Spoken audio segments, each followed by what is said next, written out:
రుణమాఫీ అమలుపై పోరాటానికి సిద్దమవుతోంది తెలంగాణ టీడీపీ. ఎన్నికల్లో ఇచ్చిన హామీలను అమలు చేయడంలో టీఆర్ఎస్ విఫలమైందంటున్న నేతలు క్షేత్రస్థాయిలో ఎండగట్టాలని నిర్ణయించారు. ప్రభుత్వంపై ఉద్యమించేందుకు తెలుగు తమ్ముళ్లు సిద్దం కావాలని పిలుపునిచ్చారు ఆ పార్టీ జాతీయ ప్రధాన కార్యదర్శి లోకేష్.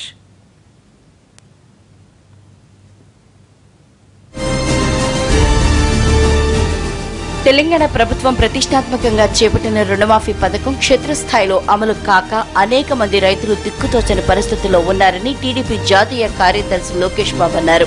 బ్యాంకులు సకాలంలో రుణాలు ఇవ్వక రైతులు ఇబ్బందులు పడుతున్న తీరుపై ఉద్యమాలకు శ్రీకారం చుట్టాలని తెలుగుదేశం తెలంగాణ శాఖ నిర్ణయించింది. పార్టీ జాతీయ ప్రధాన కార్యదర్శి లోకేష్ అధ్యక్షతన జరిగిన పొలిట్ బ్యూరో ఇన్ఛార్జీల సమావేశం జరిగింది. ఇందులో ప్రధానంగా రుణమాఫీపై చర్చించారు. మండలాల వారీగా ఎంతమంది రైతులకు ఏ మేరకు రుణమాఫీ అయిందో తెలుసుకునేందుకు యాక్షన్ ప్లాన్ సిద్ధం చేసుకోవాలని లోకేష్ నేతలకు సూచించారు.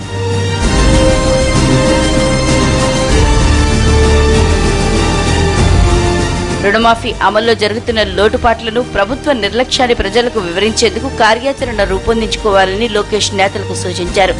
ఇటీవల ఏర్పాటు చేసిన సబ్జెక్టు కమిటీల పనితీరును సమీక్షించారు. వివిధ పథకాల అమల్లో ప్రభుత్వ జవాబీదారితనం లోపించిన అంశాన్ని సమర్థంగా ప్రజల్లోకి తీసుకెళ్లాలని ఆయన తెలంగాణ నేతలకు స్పష్టం చేశారు. అనంతరం జిల్లా నేతలతో విడివిడిగా మాట్లాడి పార్టీ బలోపేతానికి తీసుకోవాల్సిన చర్యల గురించి పలు సూచనలిచ్చారు.